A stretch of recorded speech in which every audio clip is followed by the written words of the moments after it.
अस्सलामुअलैकुम वरहमतुल्लाहि वबरकातुहू। मेरे प्यारे दोस्तों, मैं उम्मीद करता हूँ आप सब लोग खैरियत से होंगे। मेरे प्यारे दोस्तों, जो इंसान रोज़ाना सूरह यासीन को पढ़ता है या फिर सुनता है, उसकी तमाम परेशानियाँ दूर हो जाती हैं और उस इंसान के घर में खुशहाली रहती है। वो कभी भी परेशान नहीं रहता है। प्यारे दोस्तों, सूरह यासीन एक बहुत ही बरकत वाली सूरह है। प्यारे दोस्तों, आप लोग रोज़ाना सूरह यासीन को पढ़ना शुरू कर दें या फिर हमारे चैनल से सुन लिया करें। इंशाल्लाह आपकी सारी परेशानियाँ दूर हो जाएंगी और आपके कारोबार में, दुकान में, घर में बेपनाह बरकत होने लगेगी। अगर आपके कारोबार में बरकत नहीं होती, आपका कारोबार अच्छे से चल नहीं रहा है, फायदा होने की जगह नुकसान हुआ जा रहा है, तो आप लोग अपने कारोबार की जगह रोजाना सूरह यासीन को पढ़ना शुरू कर दे या फिर सुनना शुरू कर दे। इंशाल्लाह आपके कारोबार में बेपनाह बरकत होने लगेगी। प्यारे दोस्तों, सूरह यासीन से लाखों लोगों के बिगड़े काम बने हैं, इंशाल्लाह आप लोगों के भी बन जाएंगे। प्यारे दोस्तों, सूरह यासीन एक बहुत ही पावरफुल सूरह है। अब आप लोग यहीं से अंदाजा लगा सकते हैं कि जिस सूरह मुबारक को कुरान पाक का दिल कहा जाता हो, उसके कितने सारे फायदे होंगे। प्यारे दोस्तों, सूरह यासीन की बहुत ही ज्यादा फजीलतें हैं। प्यारे दोस्तों, हर मुसलमान को सिर्फ एक बार सूरह यासीन को पढ़ना चाहिए या फिर सुनना चाहिए। अगर आप लोगों को पढ़ना नहीं आता है तो आप लोग मायूस ना हुआ करें, क्योंकि जितना सवाब पढ़ने वालों को मिलता है उतना ही सवाब सुनने वालों को मिलता है। तो चलिए, अब आप लोग अपने मकसद को अपने दिल में रखिए। हम आप लोगों को सुना देते हैं इस बरकत वाली सूरह को। आप लोग दिल लगाकर पूरे यकीन के साथ सिर्फ इसे सुन ले, इंशाल्लाह आपकी सारी परेशानियां हमेशा के लिए खत्म हो जाएंगी। पर उससे पहले मेरे प्यारे और अजीज दोस्तों, हमारे इस प्यारे से और छोटे से चैनल को जरूर सब्सक्राइब कर ले। अगर आप लोगों ने हमें सब्सक्राइब कर लिया तो मैं वादा करता हूँ आप लोगों की ज़िंदगी समझ जाएगी, क्योंकि आप लोगों ने सूरह यासीन के चैनल को सब्सक्राइब किया है। और हमारी इस प्यारी सी वीडियो को दिल से लाइक करके कमेंट बॉक्स में आमीन ज़रूर लिखिएगा और हमारी इस प्यारी सी वीडियो को अपने तमाम दोस्तों तक ज़रूर शेयर करें। तो ये लीजिए, आप लोग सुन लीजिए सूरह यासीन दिल लगाकर पूरी यकीन के साथ। बिस्मिल्लाहिर्रहमानिर्रहीम। यासीन वल क़ुरआनिल हकीम इन्नका लमिनल मुरसलीन अला सिरातिम मुस्तकीम तंज़ीलल अज़ीज़िर रहीम लितुन्ज़िर क़ौमन मा उन्ज़िर आबाउहुम फ़हुम गाफ़िलून लक़द हक़्क़ल क़ौलु अला अक्सरिहिम फ़हुम ला युमिनून इन्ना जअलना फ़ी अअनाक़िहिम अग़लालन फ़हिय इलल अज़क़ानि फ़हुम मुक़महून वजअलना मिन बैनि अयदीहिम सद्दन वमिन ख़ल्फ़िहिम सद्दन फ़अग़शयनाहुम फ़हुम ला युबसिरून वसवाअन अलैहिम अअन्ज़रतहुम अम लम तुन्ज़िरहुम ला युमिनून इन्नमा तुन्ज़िरु मन इत्तबअ अज़्ज़िक्र वख़शिय अर्रहमान बिलग़ैब फबश्शिरहु बिमग़फ़िरतिन वअज्रिन करीम इन्ना नहनु नुह्यिल मौता वनक्तुबु मा क़द्दमू वआथारहुम वकुल्ल शैइन अहसयनाहु फ़ी इमामिन मुबीन वضرب لهم مثلا أصحاب القرية إذ جاءها المرسلون إذ أرسلنا إليهم اثنين فكذبوهما فعززنا بثالث فقالوا إنا إليكم مرسلون قالوا ما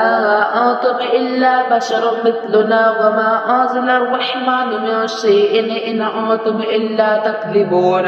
قالوا ربنا يعلم إنا إليكم لمرسلون وما علينا إلا البلاغ المبين قالوا إنا تطيرنا بكم لئن لم تنتهوا لنرجمنكم وليمسنكم منا عذاب أليم قالوا طائركم معكم أئن ذكرتم بل أنتم قوم مسرفين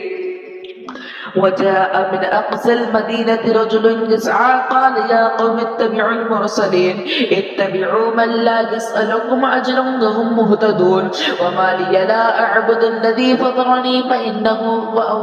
فطرني وإليه ترجعون أأتخذ من دونه آلهة إن يردن الرحمن لا تغني عني شفاعتهم شيئا ولا ينقذون إني إذا لفي ضلال مبين إني آمنت بربكم فاسمعون قيل ادخل الجنة قال يا ليت قومي يعلمون بما غفر لي ربي وجعلني من المكرمين وما أرسلنا على قومه من بعده من وجود من السماء وما كنا منزلين يا كانت إلا صيحة واحدة فإذا هم خامدون يا حسرة على العباد ما يأتيهم من رسول إلا كان كانوا به يستهزئون ألم يروا كم أخلقنا قبلهم من القرون أنهم إليهم لا يرجعون وإن كل لما جميع الذين محضرون وآية لهم الأرض الميتة أحييناها وأخرجنا منها حبا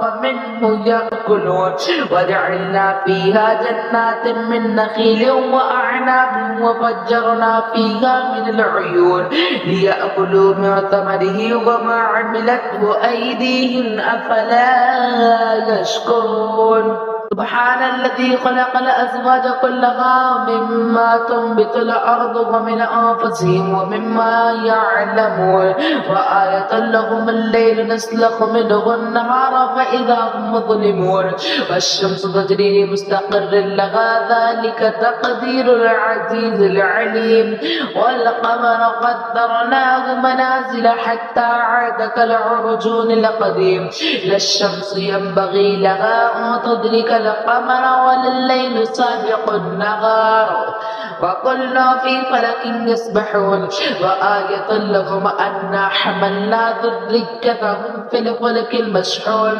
وخلقنا لهم من مثله ما يركبون وإن نشأ نغرقهم فلا صريخ لهم ولا هم يوقظون إلا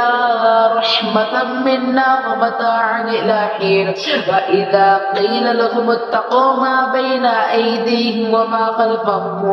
خلفكم لعلكم ترحمون